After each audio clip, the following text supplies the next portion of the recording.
If this story sets your heart racing, hit that like button, share your thoughts below, and subscribe to Livia for more sultry, soul-shaking dramas that burn bright. I caught her kissing him in the hotel's wine cellar, her lips on his like a blade through my heart. I'd saved her family's legacy. But she chose his touch over mine. My name's Ethan Caldwell, 40, a turnaround specialist in Savannah, Georgia, with a six-figure bankroll and a reputation for reviving dying businesses. I'm the guy you call when your dreams are bleeding red, and I deliver every time. My wife Lila is a Vision 35, all curves and ambition, with eyes that could melt steel and a laugh that owns any room. We've been married 8 years, our life, a steamy blend of late-night strategy sessions and stolen kisses in our riverfront loft. The Marshview Inn, her family's crumbling hotel, was our latest project, a fading gem on Savannah's coast we swore to bring back. I thought we were unbreakable. Until that night in July 2024, when I saw her with Cole Ramsey, and my world caught fire. The Marshview was a disaster when Lila dragged me in 2 years ago. Her father, Walter Hayes, was a proud relic who thought nostalgia could pay the mortgage. Her brother, Travis Hayes, was a walking train wreck. 33, always half-drunk, blowing cash on sports bets while the hotel's pipes burst. Lila's mother, Diane Hayes, was the worst. A southern belle with a viper's tongue, whispering that I wasn't Hayes blood enough to lead. I didn't care. Lila's plea, her hands on my chest, her voice low, hooked me. Save it, Ethan. For us, I dove in, refinancing $2 million in debt, gutting the dated lobby and launching a marketing blitz that had influencers begging for rooms. By summer 2024, the Marshview was Savannah's hottest stay. Booked solid with a waiting list for weddings, I was king. And Lila was my queen. Or so I thought. The first twist hit at the grand reopening, a sultry night with jazz drifting through the courtyard, champagne flowing, and Savannah's elite toasting our triumph. Lila, in a crimson dress that hugged her like a lover, worked the crowd. Her laughter a siren's call. I was schmoozing investors when I noticed her slip away with Cole Ramsey. Our PR consultant Cole was trouble, late 30s, all swagger and Rolex, with a smile that screamed player. I'd hired him for his connections, not his charm, but Lila had been spending too many late nights reviewing campaigns with him. My gut screamed, so I followed, weaving through the hotel's oak-lined halls to the wine cellar. The door was ajar, candlelight flickering. There they were, Lila pressed against a rack of Merlot. Cole's hands on her waist, their lips locked in a kiss that wasn't quick or innocent. Her fingers tangled in his hair, a moan escaping her throat. My blood roared, my fists clenched, but I didn't barge in. I stood frozen, the man who'd rebuilt her family's empire reduced to a shadow. Was this the start of a cheating story? I backed away, the cellar's damp air choking me, and returned to the party, my smile a mask. I didn't sleep that night. Lila came home at 2:17 a.m., her lipstick smudged, claiming she'd been wrapping up with vendors. I knotted my jaw tight and poured bourbon, the glass cold against my palm. We'd built the Marshview together, sweat tears, all-nighters over spreadsheets. Had she been building something else with Cole? The doubt was a splinter digging deeper with every memory of her work calls and his lingering glances. The next morning, I checked the hotel's security feed. I'd upgraded the system myself, so I had access.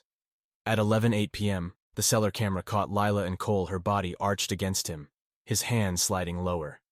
The footage cut off, no audio, no proof of more, but it was enough. I saved the clip, my pulse hammering, and drove to my office, a sleek space overlooking the Savannah River. My assistant Nora Bennett saw my face and slid a coffee across my desk. "Rough night, boss?" she asked.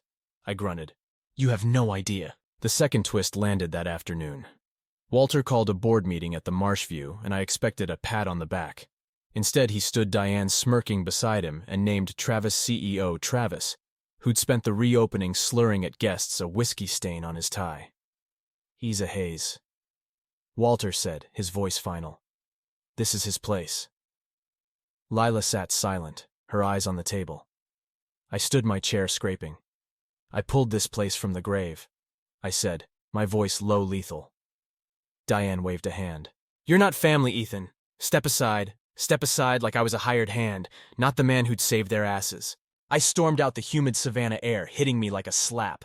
Lila chased me to the parking lot, her heels clicking. "Ethan, I didn't know they'd do this," she pleaded, her hand grazing my arm. I spun, my eyes burning. "Did you know about Cole?" Her face froze, guilt flashing before she looked away. "It was a mistake," she whispered, "a mistake." I laughed, bitter, and got in my truck tires, screeching as I left her standing there. The Marshview was theirs. Let it rot. The third twist came a week later, when Nora hacked into Cole's cloud drive. Don't ask how she found photos. Lila and Cole at a bar, her laugh too bright his arm around her, time-stamped weeks before the reopening. Then a contract draft buried in his files, showing Cole pitching the Marshview to Coastal Elite Resorts, a corporate chain with a note Lila's on board. My chest caved. Was she cheating to sell out her own family? I confronted her at our loft, shoving the contract in her face. What the hell is this? I demanded. She paled, stammering. I didn't agree to anything. Ethan Cole pitched it. I said no. I stepped closer, my voice ice. Then why's your lipstick on him? She flinched, tears spilling. I was drunk. It was one kiss, I swear. One kiss. I turned away the bourbon bottle, calling my name. The fourth twist hit at a staff party I crashed, needing answers. Travis, now CEO, was a mess, spilling wine, botching a toast, while Cole whispered to investors, his grin predatory. Lila stood by, Travis defending his leadership, her eyes avoiding mine. Then, I overheard Diane, her voice low to a board member. Ethan was a means to an end. Travis is our future, a means to an end. I'd rebuilt their empire and they'd used me like a tool. I left the Savannah night heavy with jasmine and rage and made a call. Not to a divorce lawyer, to a land broker. Find me a property. I said I'm done playing their game. The land broker's voice crackled through my phone at sunrise, the Savannah River glinting like molten gold outside my loft. Got a property. He said 15 acres old estate. Tybee Island prime for a luxury retreat. I didn't blink. Secure it. Lila's kiss with Cole Ramsey in the Marshview's wine cellar, her family's betrayal in crowning Travis CEO, and the sting of Diane's words, a means to an end, had ignited something feral in me. I'd saved their hotel, poured my soul into their legacy, only to be tossed aside. The Marshview was theirs to ruin. My new venture, the Tidewater Haven, would be my redemption. I threw every ounce of myself into Tidewater. By August 2024, I'd sunk $600,000 my life savings into the purchase and permits. I hired a tight crew, local craftsmen who knew coastal charm, and worked beside them, hauling timber until my shoulders ached. Nora Bennett, my assistant turned right-hand, handled logistics with a fire that matched mine, sourcing reclaimed wood, and pitching a design that screamed elegance. Think oyster shell chandeliers and wraparound verandas. This is your empire, Ethan, she said, sketching a rooftop bar overlooking the Atlantic Empire. The word felt right, a middle finger to the Hayes family and their betrayal. Lila's texts came like clockwork, each one a dagger. I ignored Ethan. I'm sorry, let's fix this. She'd write her words dripping with regret. I deleted them, her crimson lipstick smudge on Cole's collar burned into my brain. At night, I'd sit on my balcony, Lila's ring spinning in my fingers, the Savannah skyline mocking me. Was she still meeting Cole, whispering promises in secret? The contract draft Nora found Lila on board with Coastal Elite Resorts gnawed at me. Had her kiss been a transaction, a play to sell the Marshview? I didn't know, and that uncertainty was a slow poison. The first twist hit in September at a supplier meeting for Tidewater's restaurant. I ran into Jace Carter, a former Marshview chef who'd bailed after Travis's takeover place. Is a circus, Jace said, tossing back an espresso. Travis is tanking it, canceled vendor contracts, partied through a health inspection. And Cole, he's pushing Coastal Elite's agenda hard. He paused, eyes narrowing. Lila's been arguing with him, though. Says she's done with his ideas. My grip tightened on my coffee mug. Lila fighting Cole. After that kiss, Jace leaned in. Rumor is Coastal Elite's got dirt on her. Some deal she signed. She's trapped. The word hit like a fist. Was Lila a victim or a liar? I thanked Jace and called Nora. Find that deal, I said. I need the truth. Tidewater rose fast, 8 oceanfront villas, a spa with marsh views, and a dining room showcasing low-country cuisine. I was in my element, negotiating with banks for a $1 million loan to finish construction. Nora booked influencers for the soft launch, and by October we had reservations into 2025. I was signing permits when Nora slid a tablet across my desk, her face grim. The second twist, she'd cracked Coastal Elite's server, pulling a contract signed by Lila tying Marshview funds to a shell company Cole controlled. The kicker. A hidden clause gave Coastal Elite rights to buy the hotel at a discount if it defaulted. Lila's signature is on it, Nora said, but metadata shows Cole backdated it. Fraud. My blood boiled. Lila had sworn she'd said no to Cole's pitch. Had she lied, or was she played? I needed to know. I drove to the Marshview that night, the coastal breeze heavy with salt. Lila was in the office, surrounded by unpaid bills, her hair falling loose. Eyes shadowed Ethan, she gasped, standing, her silk blouse clinging to her curves. I tossed the contract on her desk. You sign this, I said, my voice low. Dangerous. Cole's selling your family out and you're tied to it. Her hands trembled, tears brimming. I thought it was for marketing. She said Cole tricked me, Ethan. I'm trying to stop him. Stop him. I stepped closer, her perfume flooding my senses. You kissed him, Lila. You let him in. Her breath hitched, her eyes locked on mine. It was one moment a mistake, I love you, love. The word felt like a slap. I turned away, my boots heavy on the hardwood. Prove it, I said, and left her there, the door slamming shut. The third twist came in November at Tidewater's soft launch. The estate glowed under starlight, guests raving about our crab bisque and live jazz.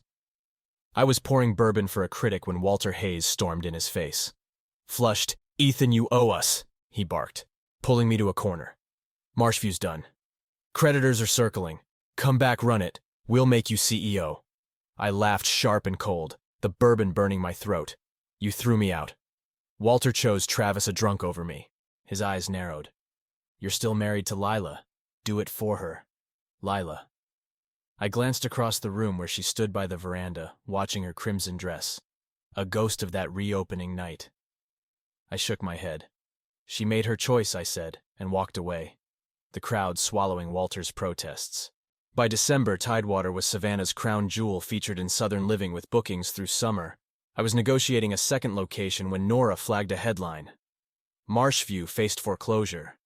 Travis's mismanagement bleeding it dry. Jace texted, guests gone, staff quit. Lila's fighting the bank alone. My chest tightened. Lila alone after everything, I should have gloated, but the image of her hair, loose eyes, fierce, haunted me. The fourth twist hit at a Savannah Chamber event where I ran into Sarah Klein, a Marshview concierge who'd stayed loyal to Lila. She pulled me aside, her voice low. Lila didn't cheat, Ethan, she said, her eyes steady.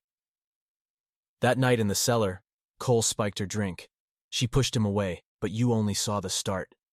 My heart stopped. Spiked. Sarah handed me a USB drive, security footage unedited. Lila kept it, didn't want to burden you. I drove home, plugged the drive into my laptop, and watched Lila unsteady Cole, forcing the kiss her, shoving him back, stumbling out. My hands shook. I'd misjudged her, built a war on a lie, but the contract, her silence, those weren't lies, were they? That night I stood on Tidewater's pier, the Atlantic roaring, Lila's ring cold in my palm.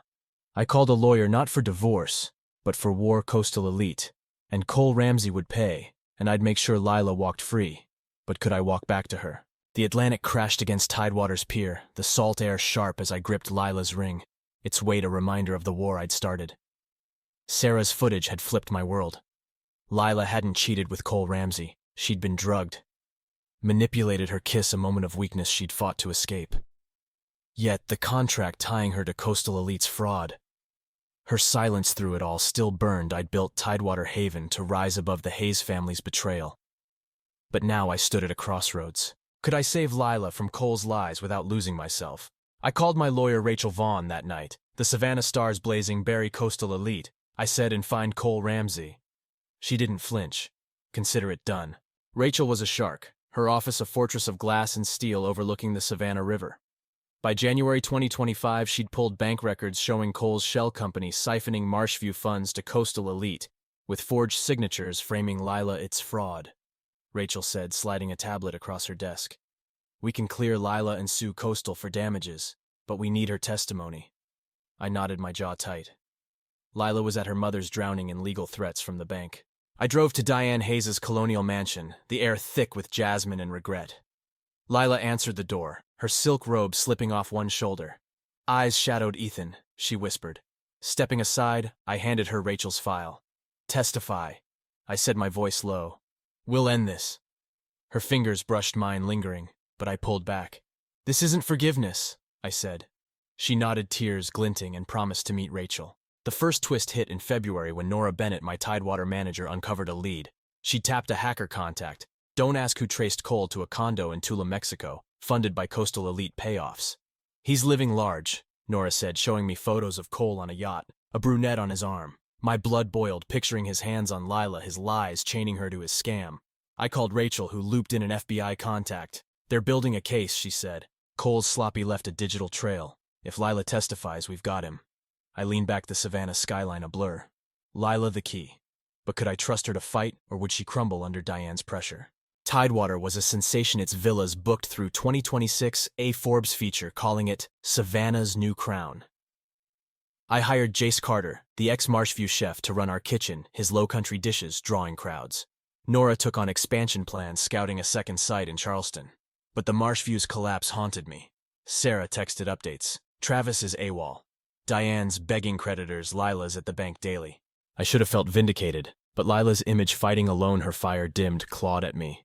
I'd walked away, built my empire, but part of me still loved her. The second twist came in March at a deposition for Coastal Elite's fraud case.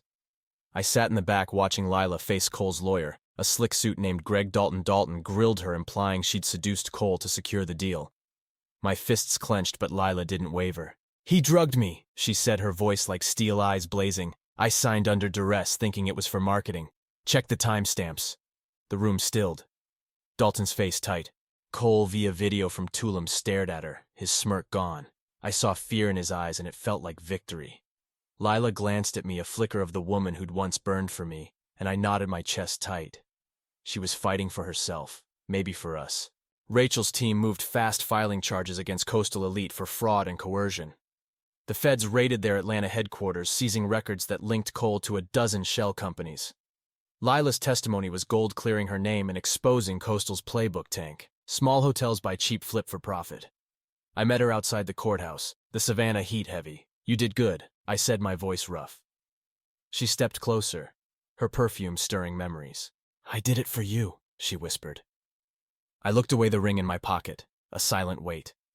"Do it for yourself next time," I said, and walked to my truck, her gaze burning my back. The third twist hit in April when Walter Hayes showed up at Tidewater, his pride a ghost. "Ethan," he said, standing in my lobby.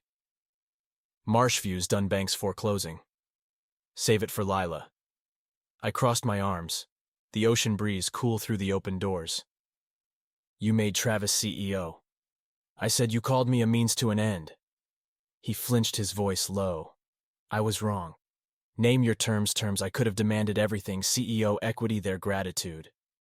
Instead, I shook my head. Lila's your daughter. Fight for her yourself." He left defeated, and I turned to the bar, pouring bourbon. The amber liquid catching the light. I'd saved them once. Never again. Tidewater's grand opening in May was electric lanterns, swaying jazz, pulsing guests dancing under the stars. I worked the crowd, shaking hands when Lila appeared, her black dress clinging like a second skin. Eyes locked on mine. "Ethan," she said, her voice a caress. "I'm free. The bank's restructuring. Claire's running Marshview. I want us to start over." My pulse raced, her nearness, a fire I'd never quenched. I stepped closer, our breaths mingling. "You didn't fight for me," I said, my voice raw. "You let them erase me." Her tears fell, her hand grazing my chest. "I was weak," she said, "but I'm here now." Here the word hung between us, heavy with 8 years of love and pain. The final twist came in June, when Rachel called Cole's arrested. She said feds nabbed him in Tulum. Coastal Elites folding class action suits from other hotels. I exhaled, the weight lifting. Lila was clear, the Marshview safe under Claire's steady hand. But that night at Tidewater's rooftop bar, I found a letter from Lila slipped under my office door. "You taught me to fight, Ethan. I'll spend my life proving I'm worth it. I love you." I folded it, my throat tight, and stepped onto the veranda. The Atlantic roaring below. I'd built an empire, reclaimed my soul. But Lila's love was a ghost I couldn't shake. Now I'm standing on Tidewater's pier, the Savannah coast alive with dawn. Lila's ring rests in a drawer, a memory I'm not ready to bury. I'm free, my name in lights, but her shadow lingers. Could I forgive her, rebuild us, or is my path alone the one I've earned? I don't know, but I'm standing tall, and that's enough. All in. What would you do? Chase a love that broke you, or forge your own way? Share your heart below. Hit that like button and subscribe to Livia for more dramas that sear your soul and spark your fire. This is Ethan Caldwell signing off.